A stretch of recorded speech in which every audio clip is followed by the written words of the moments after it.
Ladies and gentlemen, welcome to Hero Movie Podcast, your greatest source for superhero movie discussion in the multiverse. I am your host, Adam Porteous, and I'm joined by Sweet Shanta Kovacs from the internet.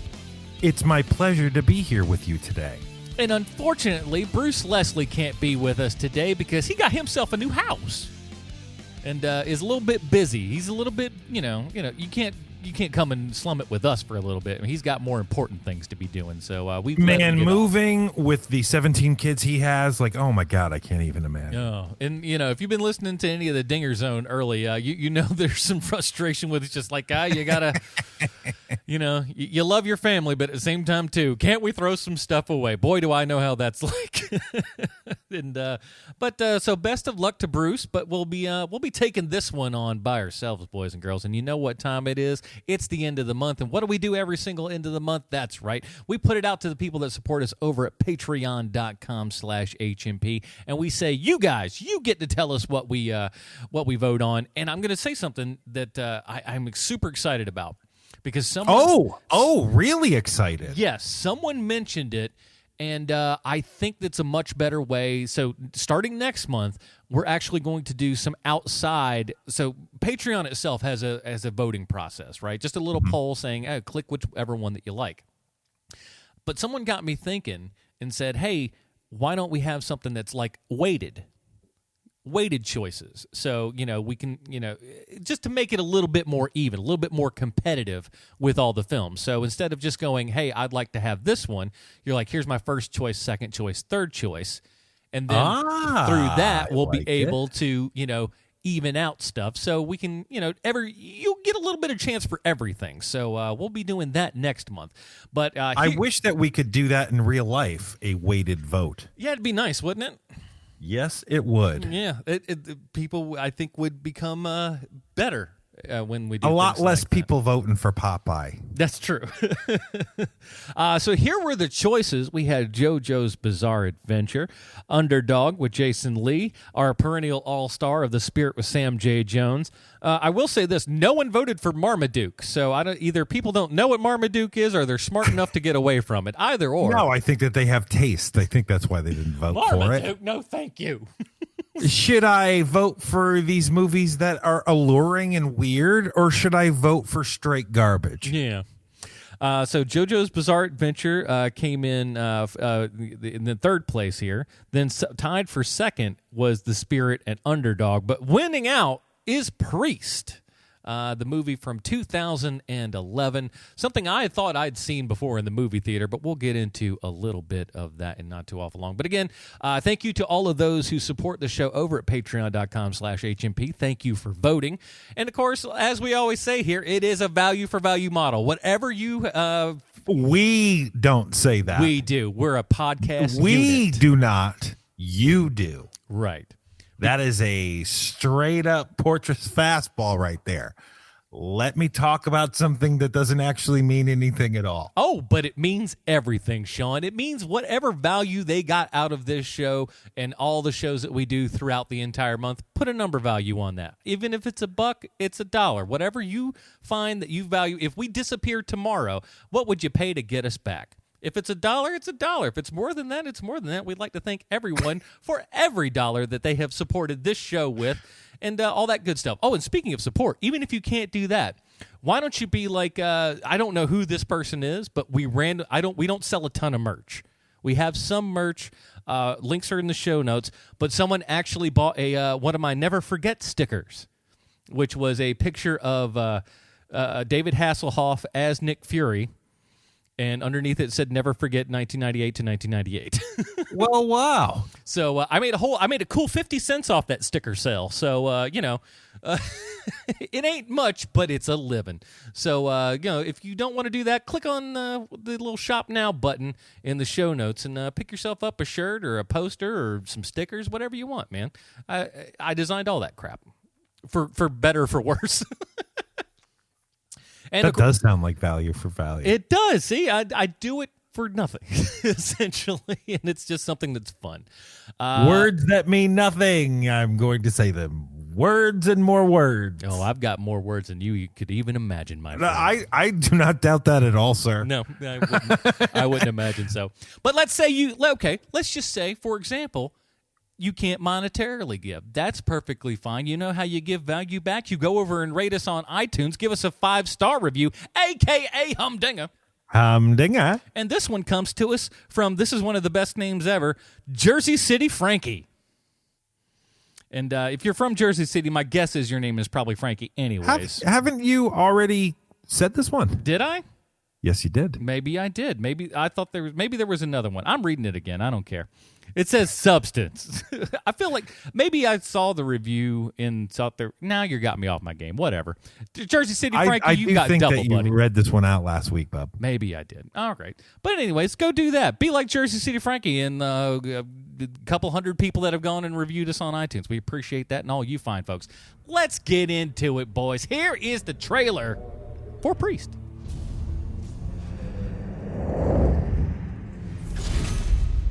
I come before you because I need my authority reinstated. This was a vampire attack. Get her down below! Whatever you hear, don't scream.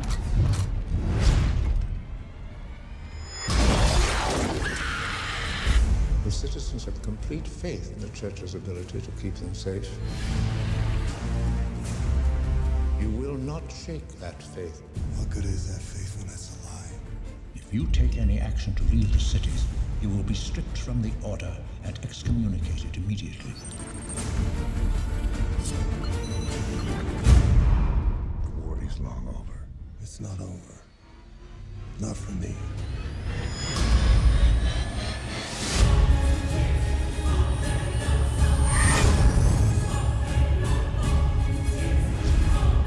Is this the world I fought for? No, but it's the only world we have left. One of your own has broken his sacred vow. You will find him dead or alive. They bred a new army. You're too late, priest. This is their time now.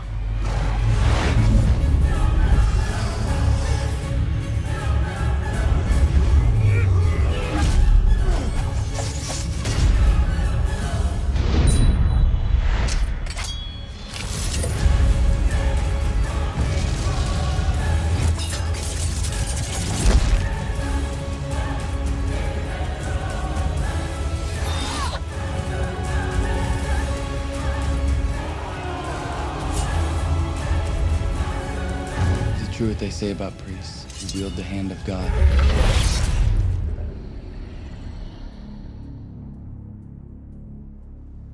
You have no idea what's coming, priest. All right, everybody, that was the trailer for Priest from 2011. Bruce is not here this week, but you know what? That ain't stopping us from giving you a comic book connection. No, sir. Adams. Comic book connection. Well, it's come to this. You ever see the we have blank at home meme? Me, I want a Bruce Leslie comic book connection. Mom, we have a Bruce Leslie comic book connection at home. Then you'd see a picture of me with the caption, Bruce Leslie comic book connection at home. That's what you're getting here. It's a comic book connection, just not exactly a Bruce Leslie comic book connection. Priest. Priest is a 1998 manhwa created by Huang Min Woo. Did Adam just mispronounce manga? How dare you? Manhwa, from my very limited research, is a Korean version of manga. The term manhwa came into popular use in Korea during the 1920s when it was applied to cartoons. Korea was under Japanese occupation from 1910 to 1945, and during this time, elements of Japanese language and culture were incorporated into Korean society. By the mid-1920s, most political newspapers were shut down, and political social cartoons were abandoned in favor of children's and humorous illustrations.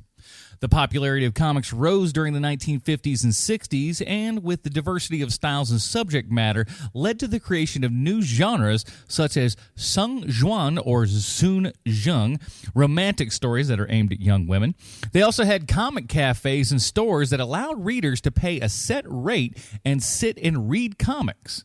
Now, in response to increasing publications of comics as well as social and political changes within South Korea, the government began to enforce censorship laws. By the mid-1960s, they created comic book distribution monopoly that further censored manhwa.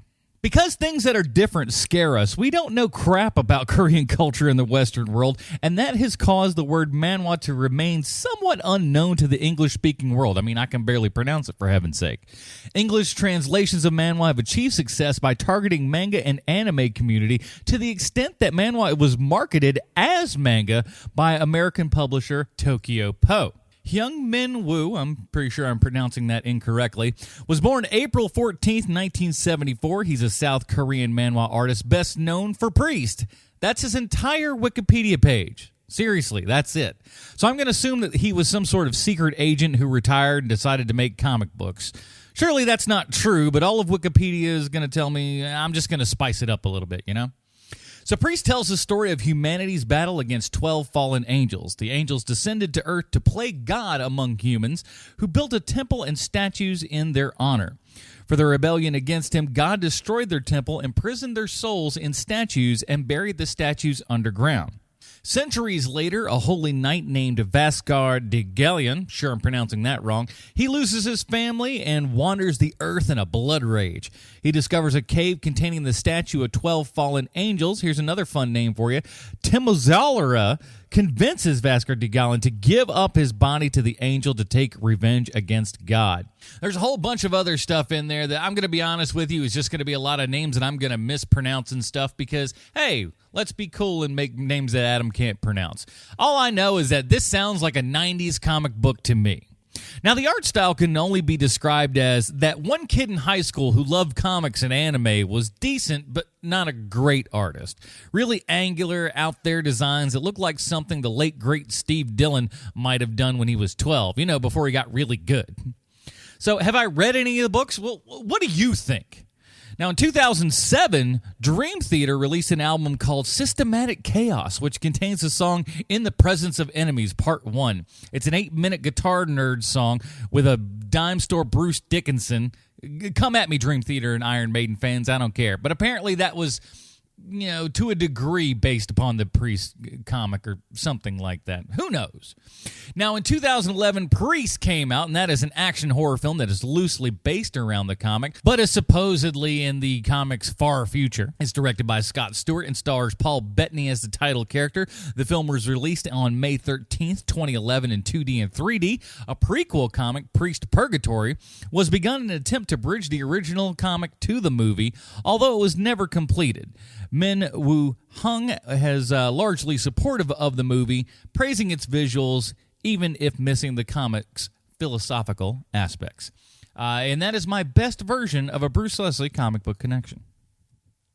Adam, you were growing up right before our eyes. That was terrific, sir. Very good job by you. So yeah, it's an interesting thing, and as we were talking before the mic started rolling here, we both thought we'd probably seen this movie before. Well, the problem is that there's a movie called Legion. Mm-hmm. It has nothing to do with the FX TV show. It's about an angel, and the archangel Michael, and so it's mixed up in my head. You know, I when this was first pitched, watching this, I thought I knew what I was in for. And I was very pleasantly surprised that it is a very different movie. That doesn't mean it's good, but it is different. And I had that moment where, you know, I was like 5 minutes in when he's in that city, and it's like, wait a minute, I haven't seen this movie at all. Yeah. And so, you know, to show you how the sausage is made, I am usually doing something else as we're watching a movie that I have seen before or that is going to be terrible. I put down my device and watched this all the way through, which again doesn't mean it's great. It was just surprising, and that is all I can ask for in during the apocalypse here. Is that like, oh, you've surprised me with something, because I thought I knew what I was getting into, and I had no idea. And so, and I had seen Legion, and I remembered thinking at the time when I saw it, like, oh, man, like somewhere there's a 12-year-old kid who thinks this is the coolest thing ever. Oh, yeah. But I thought that that's what this was.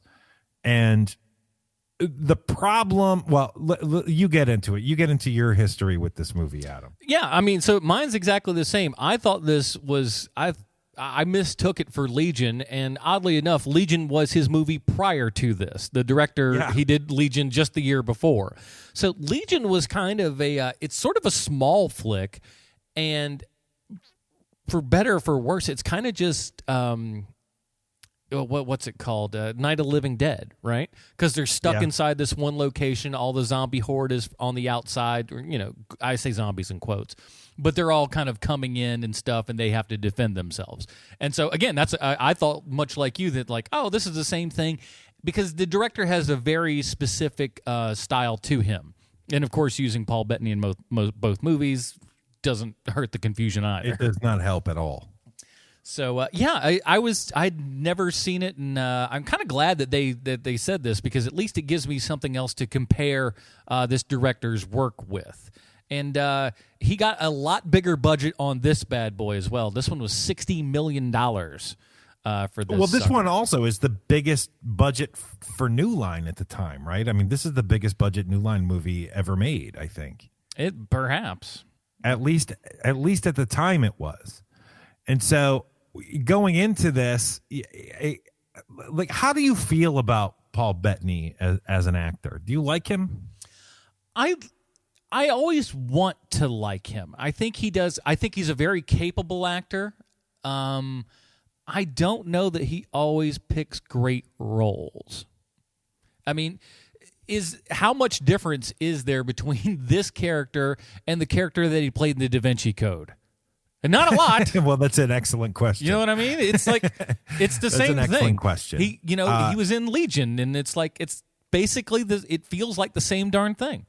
It does. This feels like more of the same movie as Legion, for sure. And the thing about Paul Bettany is that when he is good, he is great. Mm-hmm. He I really like him as Chaucer in A Knight's Tale. He's the best part of that movie, in fact. But he really does have just a very weird biography, he's in Master and Commander, he's in all the Marvel movies. He's the bad guy in Solo. But he has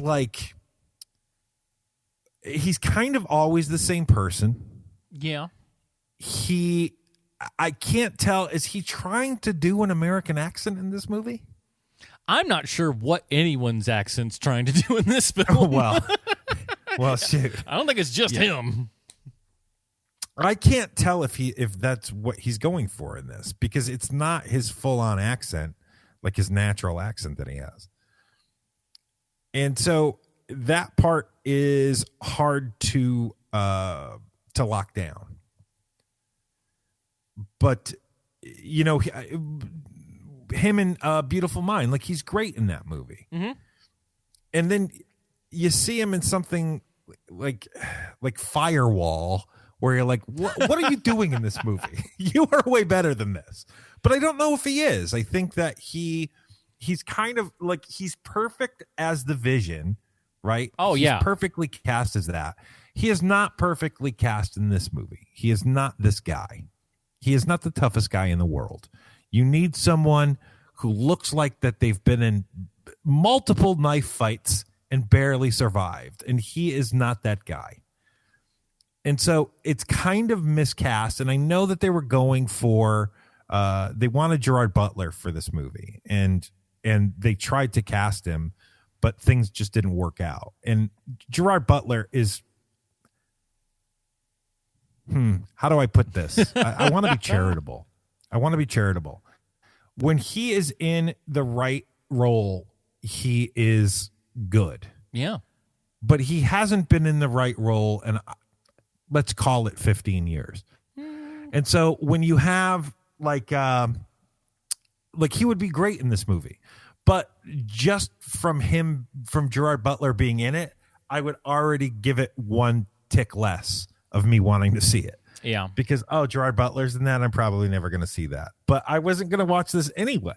So, having Gerard Butler in this would make it a better movie. And that sounds so weird to say, because I think, you know, I just think Paul Bettany's a far better actor. Yeah. And for reasons I can't truly explain to you, I just like Paul Bettany more. But Gerard Butler is the right answer for this movie. Now I want to see Gerard Butler as Vision. I mean, like in his current shape and everything. That's the best part, too. I will say this. You want to see a good recent Gerard Butler movie that I think just about anybody will like. Check out Den of Thieves. Oh, really? Oh, so good. That movie's great. He's great in it. Ice Cube's kid is fantastic in it. Like, oh my gosh, he's so much a better actor than Ice Cube could ever imagine to be. O'Shea Jackson Jr. so good. That kid. Well, you know I'm a huge fan of O'Shea Jackson Jr. Yeah, he's fantastic in it. That whole movie, I think you'd really, really like that. It's a really fun time. Great kind of hard boiled cop movie. Reco, thank you. Den of Thieves. Check it out. I think it's on Netflix. But yeah, he's kind of a weird choice. And then you've got, listen, his performance in this is odd and strange. But Carl Urban is just he's just cool. I like him in whatever, even when it's garbage like this. Well, did somebody say to him that, like, here's my question with Carl Urban in this movie? Did somebody say to Carl Urban, "Look, just do Clint Eastwood"? Yeah, because that's what he's doing. He is the man with no name in this movie. And that does him no favors. That does Carl Urban no favors because he's such a terrific actor. And he's good in damn near everything he does because I can name off the top of my head 5 things that I love him in. And I don't love him in this. And it's because he's being Clint Eastwood. You know, he's basically doing Rango, the voice of the West. Is that the character in Rango? Anyway, that's basically who he is in this movie. He's a New Zealand. He's Kiwi Clint Eastwood. Yeah, and it does him no favors. The character is a cardboard cutout. And it's so broadly written and everything. And I think that's one of the main problems for this story itself is that it's so broad, it's so out there that it doesn't put one foot in reality almost at all. No. To where you can kind of relate to what's going on. It's got a weird, and this may be me kind of reading into it because I'm halfway through the book right now, but it certainly starts out with a very 1984 vibe to it, but doesn't really capitalize on that too much. And again, when you watch this movie and get to the end, you'll find out that, they definitely wanted to do sequels and stuff for this, but the box office said, oh, no, you don't. Because this thing made like absolutely nothing at the American box office. But yeah, so I don't know. I thought it was the story was kind of all over the place. You feel like you're in this one part, and then it goes, hey, we're going to make it more about characters than we are particularly story. But the problem is that the characters aren't necessarily all that engaging. Well, you know, I here's how I'm going to explain it if you haven't seen the movie. Is that it's a gigantic mess. It's every trope you've ever seen in a movie about the apocalypse. Everything is there. It's dirty. And if you're man, it's like the Kate Beckinsale movies. Underworld. Mm-hmm. It's like Underworld, but not as good. Yeah, and that's saying something because sorry, Underworld fans, but those movies are trash. No, the first one. The first one's okay. I'll admit the first one's okay, but they're not. No one would go like, "Ooh, the highest of brow." No, well, no, but I mean that's not what it's there for. True, you know, it's for new metal guys to go. It's kind of like in the vein of your Jumper or your I Am Number 4. Mm-hmm. Where they are building out this giant world for you. And that part of it is fun, where you are seeing this version of an alternate Earth in the future. And there's been a war with the vampires that's been going on for 100 years. And clearly at one point humanity won. And this is humanity trying to move on. And it is a mess. there is a lot of things about this movie that are the things that I hate most about movies. But for some reason, I'm okay with it anyway. There's something fun about this. And I can't tell if maybe it's because I was taken aback from it that this is not the thing that I thought it was. So I'm being more charitable than I generally would with a movie like this. But there is something inherently fun. Like, I really like their bikes that they're traveling in the desert in. I think that's great.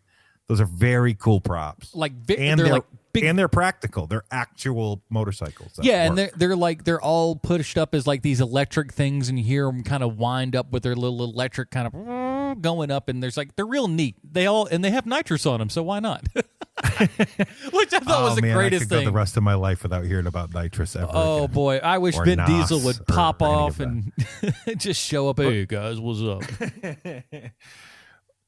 But there is something fun about this movie, and I think that the fun and games of the world itself is what makes it so cool. I imagine that if you are someone who is angrily religious, you would hate this movie. I think that if you are someone who is an atheist, like hardcore atheist, you would hate this movie.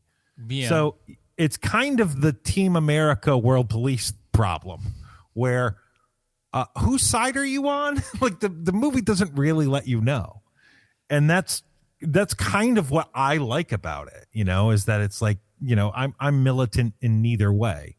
I am more of the thought, hey, if that's what you need to get you through the day, good for you. If it's going to make you a better person, awesome, high five. But for people who are militant about their belief system, this appeases neither camp. I'll say this. I think it would probably, at least from like a religious standpoint, I would say Catholics will probably be most irked by it than anybody. I think regular Protestant people would be like, yeah, that's those crazy Catholics over there. Look at all that stuff. At least that's my perspective, where they would just go like, you see, that's why we don't do all that stuff that they do over there in Catholicism. We're smart. Of course, that's what everybody thinks about their religion. Having been brought up Catholic, I could tell you that 99% of Catholics aren't militant about being Catholic. Yeah. At least American Catholics. There's the Ireland, Northern Ireland thing, but in America it doesn't work like that. So what I'm wondering is, if you are devoutly Catholic and you are watching something like this, do you give it a pass because it's fictional, or are you angered by it? I can't really tell. Beats it, yeah. It's confusing to me, but not being Catholic, I couldn't tell you. But I sat back just going like, I bet Catholic people hate this. Be like, that's not how it would go. Like, well, it's like, yeah, it's in the weird, crazy, far future. I do want to talk. Let's talk about a couple people that were in there for like a good hot second, that were clearly there to raise the profile of this movie, and we're only clearly on set for maybe 2 or 3 days at tops. I mean, you got Christopher Plummer in this bad boy, just slumming it in the slums. And like, this guy would, go on in a couple years and get an Oscar nomination and stuff. He's in this movie and at least he's delivering. He's given a great performance for what little bit of content he's got to deal with. So this movie doesn't need nearly as much gravitas as a typical movie like this, specifically because you have Paul Bettany in it. But having Christopher Plummer, it raises your stakes a bit here. And I had totally forgotten that Christopher Plummer is in like Star Trek, and like he's in a bunch of stuff. Yeah. But it kicked all that back up, like, in my brain pan of like, oh right, Christopher Plummer does a lot of like science fiction fantasy stuff. And so I would imagine that the 2 days he was on set, he was very businesslike and let's get this over with kind of a thing. But man, it was good to see him in this, and I do like that role. And let's just get into it here. Is this is the game is afoot, if I can steal from the Weekly Planet here. Yeah. That they wanted to make a whole lot more of these. And I wonder if Christopher Plummer would have a much more expanded role if they did go into a sequel. Feels like they definitely would. Say what? Feels like they definitely would as far as sequels go, that they were kind of like, well, we'll get him for a hot second, and once this movie really hits, then he'll come back for the sequel. We might get him for 10 days. Right. And it makes me wonder if this had blown up. I mean, are we looking at something like your Alec Guinness in Star Wars, where he's like, this thing is an anchor around my neck and I hate it? Or is he like, hey, what a surprise. This is very nice. I wonder. I don't know. Mm-hmm. We also got Brad Dourif coming back up in here. Little Lord of the Rings connection with you, Carl Urban. Why not? Also, without Bruce here, I feel the need to say this, from Huntington, West Virginia. That explains a lot, really. Nobody has done crazy so good as Brad Dourif has been doing it for 50 years. Oh, yeah. I mean, just he's amazing. Just terrific in everything he does, and he goes all out every time, even when he's the voice of a doll that's murderous. Oh, he's so, like, him as the voice of Chucky is just so amazing, and what he's done over those films, he really is, like, for better, for worse, and some of them, like, suck, and some of them are, I mean, surprisingly pretty good when you even get into, like, kind of some of the, like, the last 2 or 3 Chucky movies were actually pretty decent. I was shocked at how good they were. But he's a big factor in that, and just one of those dudes who's always delivering no matter what he's doing. He did an episode of the X-Files that is just, he may have gotten an Emmy for that, I think, or was at least nominated, where he plays this guy on death row, and he's, oh my Lord, so good. I think it's like 2nd or 3rd season, something like that, but just fantastic. And we got Stephen Moyer in from True Blood fame. This is kind of like the height of True Blood and everything. So they're like, let's get him in for a day. Because clearly he was there for a day and that was it.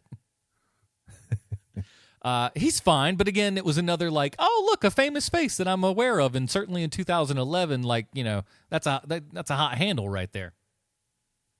But, So Brad Dourif, I was looking it up. Brad Dourif never nominated for that X-Files thing. Should have been. I'll put it that way then. He has been for Deadwood and The Lord of the Rings and, all the other stuff that he's in. The big profile stuff as opposed to a 90s Fox television program. That's fair. About monsters. Look, I think Electric Kid is probably the high water mark of that show. Yeah. Anyway, I Cranston got an X-Files episode under his wing. He sure did. Mm-hmm. So there for all of your Brad Dourifs, for all of your Christopher Plummers, you've got people who probably shouldn't be acting. I mean, they should be models. They should not be acting. Yeah. Like your, I don't even know how to pronounce this dude's name. Cam Gigandet.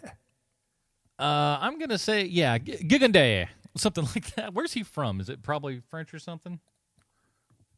No, Auburn, Washington. What the heck? Okay, I don't know. Yes, no, he's a very handsome man, and he's not a great actor. You know what? I cannot tell you how much I looked past him in this movie. And that character is supposed to be the heart and soul of this thing. Mm-hmm. And he is by far the weakest link in this movie. And so, he's the one who finds the priest, and he's the one who, is basically the engine of this movie. And he needs to be put in a scrapyard. He's a very good looking boy. He looks good in the costume, but he is a horrible actor. His casting felt to me like when I was casting a movie in film school, right? You had people come in, and every now and then you'll have somebody who you just connect with. They just have a great personality. They're fun to be around, and like, you know, it's not even the acting that, you know, that you're kind of connecting with. It's them as a person. You're like, I like that guy's vibe, or that chick's pretty cool. I could see working with this person. And you end up hiring that person, and you go, maybe I should have paid a little bit more attention to the acting. Because while this person would be fun to hang out with for 12 hours a day shooting stuff, when you look at the final product, it's like, ooh, well, I mean, granted, it's something that we're shooting for free and everything, and these people aren't, you know, they're all starting out in acting, you know, just doing a free short here. No one's being paid for anything, so you can't expect, you know, Laurence Olivier to come up in there. But at the same time, too, you're like, ooh, we probably should have read a little harder, don't you think? Just to make sure exactly what we've got here. Maybe he's one of those guys. Maybe he's just a real friendly dude, and you're like, look at him. He's good looking. He's fun to be around. Why not? And then they get on set, and they're like, oh, shoot, he's not a great actor, is he? He is nothingness in this movie. It's not even that he's bad, because he's not bad. There's just nothingness. He's white rice with nothing on him. He really is. You look past him immediately and often. And you're like, and then there's Maggie Q, right? And Maggie Q's in this. This might be the only thing I've ever seen her in where I was like, hey, she's good in this.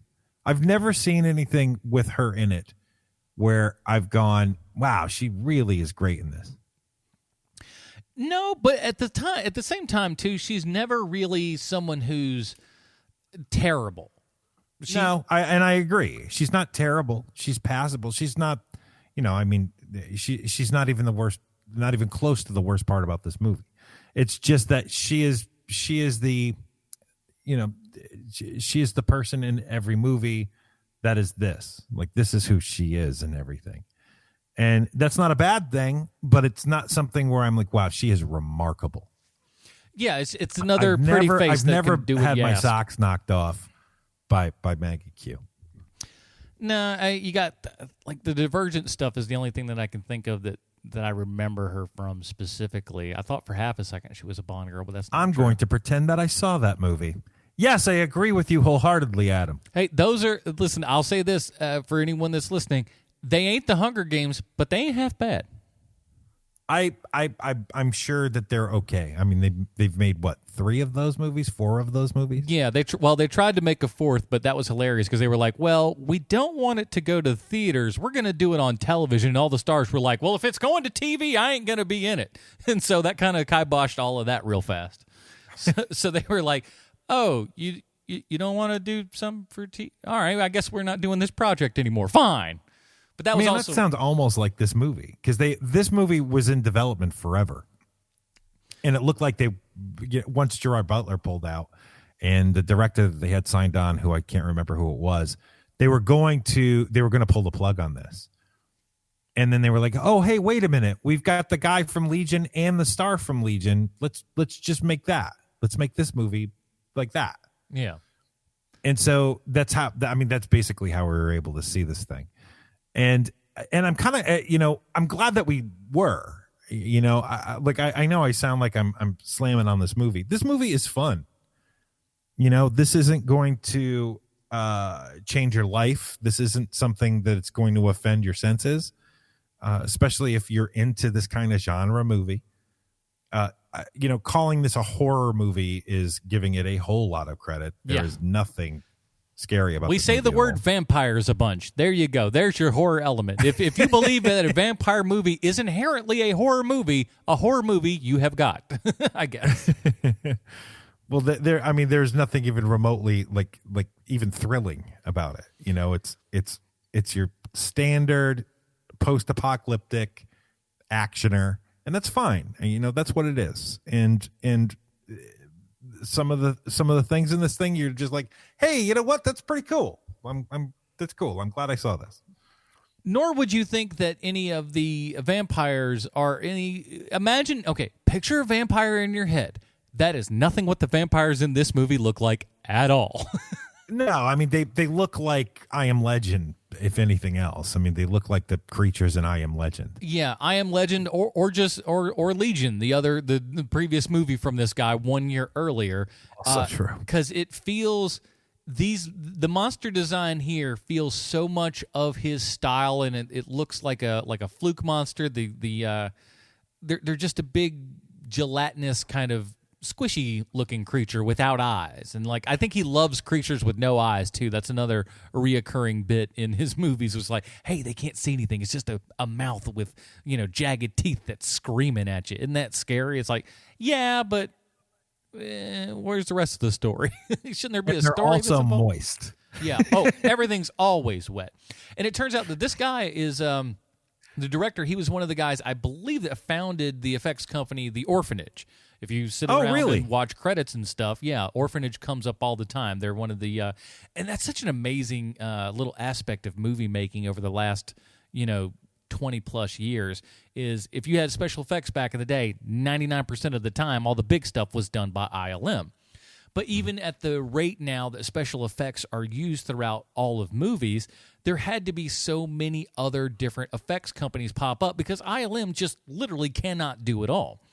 No. So some people from ILM split off and did other companies. Some, brand new people just started up other ones.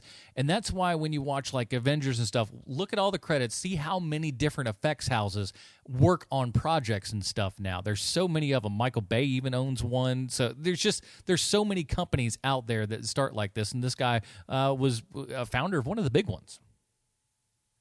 One of the big little ones, as they say, I guess. Sure, it's almost like a boutique house. Yeah, and it feels like they go, okay, this company does really well at all this stuff. This company does really well at this stuff, and that's when you see stuff like Avengers and there's like 15 different effects companies that all work on it. It's so astounding how smooth and just seamless everything is. It just shows you how amazing filmmaking is, in my opinion, because you put 15 different, musicians together in a room, see if you come up with something that's that's really good. It's usually like, oh, that's a mishmash of all kinds of junk. You know what I rewatched the other day? I rewatched Doctor Strange. Mm-hmm. When's the last time you saw that movie? Ooh, probably when it just came out on Blu-ray. Yeah. Uh-huh. I am very surprised with how poor some of the effects are in that movie on second glance. Because as you may remember or may not remember, I was not a huge fan of Doctor Strange because I'm not a huge fan of that character. Yeah. And so when I'm watching it, and I'm giving it the benefit of the doubt, there's a few times in that movie where you're just like, wow, like that they needed to spend more time on that. A few times. And so whenever that happens, what I think, what's in my head is, oh, they had to rush this out in order to get this done on time. This movie doesn't feel that way. However, it's not, the CG is just glaring at sometimes. Like it's not, especially for the time, I guess it's okay. It's passable. Yeah. But it definitely feels like you're watching a movie that was rendered in a computer. Yeah, especially when you get to like the vampire stuff. It's like there seems to be like no weight or super good interaction with them to where you really buy them as creatures and not CGI effects. Right. And that was one of the things, because we got two members of Lord of the Rings here. That's what made those first Lord of the Rings movies so good, was they did everything. There was everything from makeup to CGI to force perspective. They put all of the elements in there instead of just relying on CG like they did with the Hobbit movies, which they did majorly in CGI and stuff. And so, therefore, those movies don't nearly look as good. This movie, you're right, feels like a big giant blue screen, disaster here. But at least art style and everything, it looks good. It feels like it's not a cheap production. Like I said, it's $60 million. And for this type of movie, that is a lot of money. And it looks like they put every bit of it on screen, which is nice. It does. It really does. And clearly somebody has a love for this movie. There's definitely a passion project happening. I just think that at some point they just were like, well, we have to do what we can with the money we have. And you feel it. You can feel it. And sometimes that works to the benefit of a movie, but it does not in this case, where, the big thing about the original Star Wars is that, we this is how we cut corners, and, it made us more creative, but that is not the case in this instance. So it looks like Corey Goodman, the guy who actually wrote this, you're going to be really shocked here, wrote like at least one Underworld movie that I can see. So, that is unsurprising. Not surprising there. And also did a movie called Apollo 18, which was a found footage a space movie. What if we sent someone like another Apollo mission up, but we never told anybody about it? Here's the tapes. Like that's what's not scary enough? What happened in real life to Apollo 13? we need some aliens involved here somehow. Which, by the way, I rewatched probably about a month ago. I rewatched Apollo 13. Holy snot, does that hold up? Yeah, it's real. Yeah. The funniest thing about that movie is that they kind of had to add emotions to the guys in the rocket, because when you listen to the real life exchange happening, it's like they're ordering pizza because there's just no emotion, because that's the whole point about being an astronaut is you do not flip out under extreme circumstances. And so, when Hank starts yelling at the other astronauts and stuff, that never happened in real life, because the entire time Jim Lovell is like the most level-headed dude in the world, and they had to do something to make it interesting for the viewer. When you go and you look at any Lovell interviews and stuff like that, he's just the most calm, matter-of-fact, just like, yep, that's what we're doing. Mm-hmm. Like Man, he's so straightforward. That guy was great. He's like, that would be the dude that you would want to fight in the OK Corral, because he would just be like calm as a cucumber. Just go, I know what I got to do, and I'm just going to do it. As much as I enjoy watching Buzz Aldrin punch that conspiracy theorist guy in the face, and that's terrific. I'll never get tired of seeing that moment. It does betray, like, hey man, you're an astronaut. Like, what are you doing? For me, it's like, why are you defending it that hard, man? You should just like, you should just blow them off. Like, to get to punching. I believe the moon landing happened. I want to make that abundantly clear. But why would you go so hard after somebody like that? It makes me feel like you've got something to hide. What are you trying to? Well, like? I'll tell. No. I will tell you that I think that Buzz Aldrin loves being on camera, and that's why true. he did it. Oh well, yeah. He was always kind of let me grab a little bit of attention here. He's a bit of a showboat. That's that guy. But yeah, this movie it's fine. It's oh my gosh, it was. How many movies have we seen now between the Mission Impossible stuff and the Fast and the Furious stuff? How many train sequences have we seen in movies? Oh my Lord! In the past 2.5 months. So many trains. So many trains. Let's have a fight on top of a train. It's just like, or seriously, how many? Like I've seen more trains in the past 3 months than I've seen in my entire life. I think between all those movies, and you got Snowpiercer, it's all trains.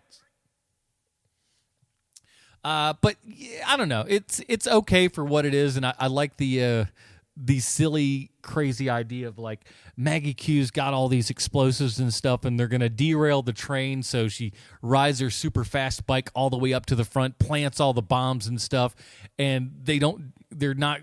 Of course, they can't detonate when they're supposed to, so she's got to put the bike in autopilot and have that go down and blow up the train as it goes. It's so stupid. It's so over the top, but there's something about it that if you like that kind of, corny, stupid action stuff, you'll have a good enough time with it, I think. Well, I mean, again, it's not great. I would never recommend this movie to someone. And if somebody told me they saw it, my first response would be, not bad, right? So it was raining that day, and then what? I can't do anything fun. Ah, shucks. Well, it's time to watch Priest, I guess. Who puts this on for fun? I want to meet that person. It just goes like, woo! All right, time for this month's Priest watching. Well, the thing that I found, because I was snooping around to do deep dives on this because I didn't know how much I was going to have to talk about it. There really is no massive Priest fan, at least of this movie. There's no one who is all about this movie, like the rabid fans. Like maybe there's a couple of people, but not to the point of Bruce talking about the Blob. Yeah, there wouldn't be a the fandom line at DragonCon would not be too awful long. No. You wouldn't have to be fighting them off going I need a good seat, got to get there early. No, you'll be all right. I need to hear more stories about priests. That are sort of priests, but not really. I don't know how any of this works. One, you might have a daughter. We're not sure how any of this crap works. And I don't think the movie half does either, nor do I think you really care at the end of it, because no one's going well, wasn't his daughter this? But you don't care. Shut up. Yeah. There's no reason to. But we do need a reason to get to our next segment here, because everyone, I mean everyone on the planet wants to know how the movie Priest connects one-to-one with Sylvester Stallone. Thank you, Adam. I have a prepared statement. Nicholas Stern was a producer on Priest, and he's the son of actress Samantha Eggar, who was nominated for an Oscar in a movie called The Collector. But I know her best for her role as Mina in the 1963 television series Ghost Squad. Nicholas Stern started in the business as the personal assistant to the producer Paul Schiff on a movie called Bushwhacked, starring Daniel Stern in the movie that's so obviously made after Home Alone. The tagline on the movie poster should read, Daniel Stern was one of the wet bandits in Home Alone, and he's doing the same thing here. Look, I don't fault Daniel Stern. Daniel Stern should work as much as he wants. Is that his name, Daniel Stern? It looks like, Yeah. Yeah, it is. If Hollywood is offering you a lot of money to star in a movie and you're Daniel Stern, take the money. Now, Nicholas Stern will go on to become a big-time executive producer, his first being the best zombie movie no one ever talks about called Warm Bodies. And he also was the executive producer of Ride Along, which is a movie that I have no feelings for whatsoever. And he would be executive producer on not one, but two Sylvester Stallone movies, those being Creed, which is a really good movie, and Escape Plan, which I haven't seen, and here's why. If you told me there was a prison movie that starred Vincent D'Onofrio, Sam Neill, and the Arab dude who played the bad guy in the first Iron Man movie, I'd be totally down to see that movie. But if you told me that there was a prison movie that stars Sylvester Stallone, Arnold Schwarzenegger, Vincent D'Onofrio, Sam Neill, and the Arab dude who was the bad guy in the first Iron Man movie, I have far less interest in your movie. And that's the case with Escape Plan. The fact that Stallone has made 3 escape plans make me want to watch it even less. I'm willing to admit that it might be one of my personal shortcomings, but I also know that I am not the only one with that shortcoming. Nicholas Stern's last movie was the Tiffany Haddish movie Like a Boss from 2020, so he's still mixing it up. And I'm sure once the apocalypse is cleared, he'll be making more movies that will make us all say, oh yeah, I remember that movie, but I can't remember if I saw it or not. And there you have it, Kovaxers. This week's Stallone connection is Nicholas Stern, producer, child of Hollywood, and most importantly, bringer of Stallone. I'm Sean Kovacs, and I like to make stuff. Thank you. Yeah, Tiffany Haddish is she is the female version of Kevin Hart. Not so much that, I mean, obviously they're, comedic actors and stuff like that, but they're always playing themselves. They're very, very good at it, but you're not going to get too awful much beyond who they actually are. What they are is good, but you're not going to get a lot of stretching out of them. But no, but I mean, that's who they are. That's what they're in, and hey, and that's what the audience that likes their movies goes for. That's who they want to see. And as long as people are still offering to give them money, they should make it while they can. Absolutely. And Kevin Hart's growing. Kevin Hart is growing as an actor. Believe it or not, a really good performance from him is in that second Jumanji movie. I'll never see it. You so will. I'll take You your word shouldn't. for it. But all right, let's get down to it. Here at Hero Movie Podcast, we have our own patented Robin rating system. If you'd like to check that out and be a part of our own little community, head on over to reddit.com/r/Hero Movie Podcast, or just put Hero Movie Podcast in the Reddit app if you got it. It'll show right on up, man. So join the crew and check out the Robin rating system, man. We really appreciate that. Where does I was almost going to say Legion because it reminds me of that. Where does Priest fall in the Robin rating system for you?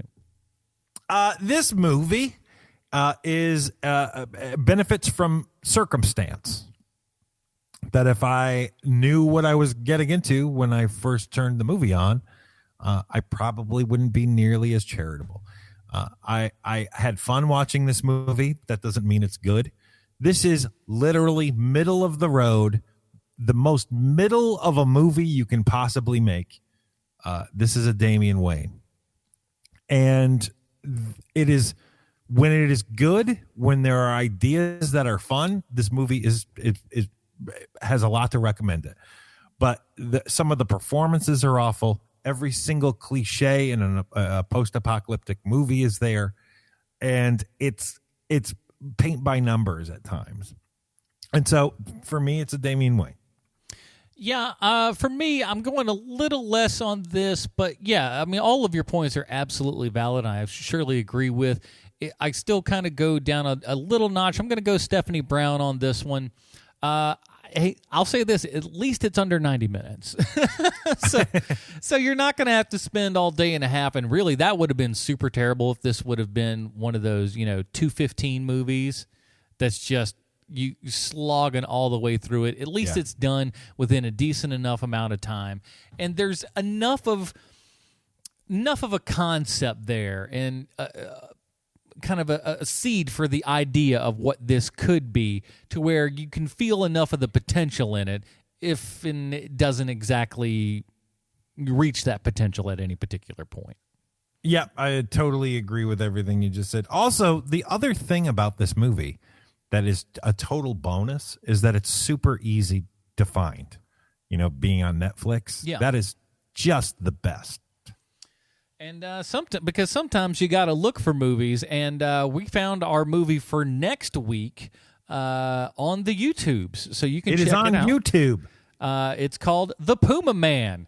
The only person that you'd probably recognize in it is Donald Pleasance. That's right. Donald, I will do anything for a Capri Sun and a ham sandwich, Pleasance.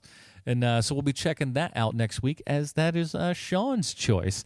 In the meantime, where might we find more of your work on the internet? Well, last week we had a big star on our show, on our final episode of Snowpiercer 30 Questions for season 1. And you should check that out if you haven't if you haven't been listening.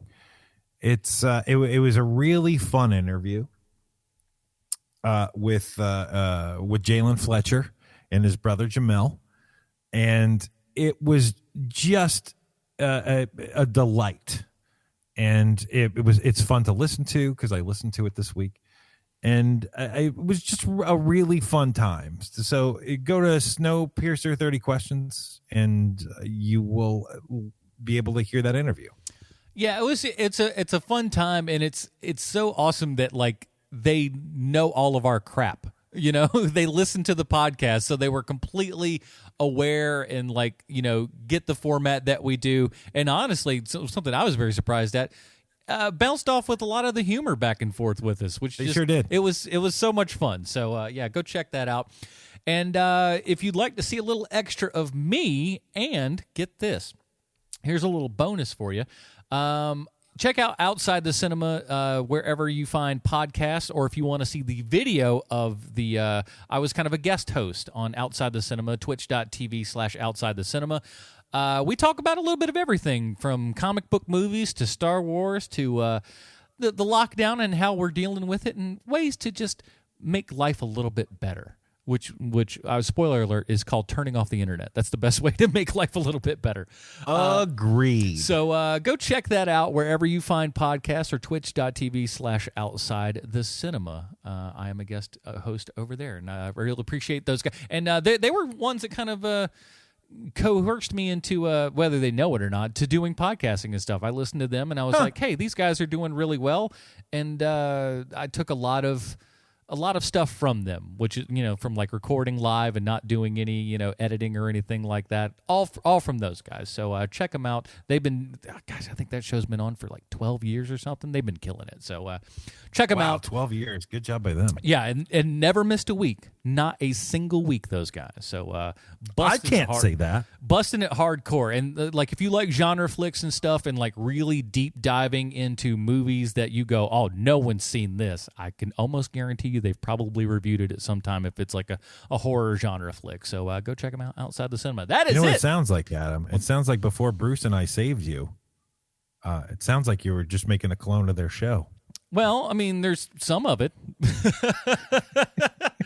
Listen, I will point out to if anyone ever asks, I'll point out to you all the things of all the podcasts where I stole bits and stuff from, where I'm like, okay, that's what I did. That's what I suggest to anybody that does that. If you're trying to start a podcast, listen to podcasts, take elements from ones that you like, go, oh, I like this bit over here. Absolutely. I like this over here, and make your own deal of it, man. So that's it. Join us. And then put your spin on it. Yeah, put your own stank on it. You know what I'm saying? Because my stank is enough.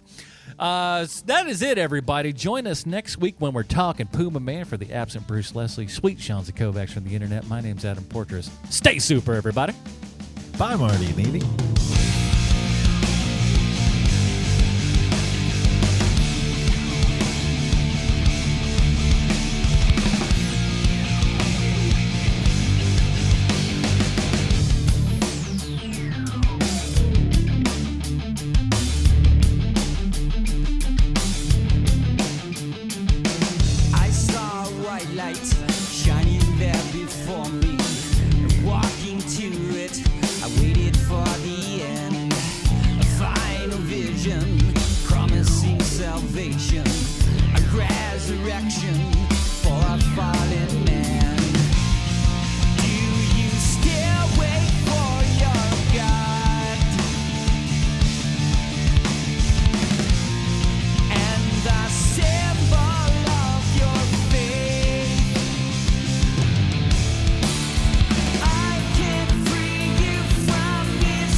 A body scorned and broken, my soul rejected, tainted by his blood. Down redemption, a sinner not worth saving, forever taken.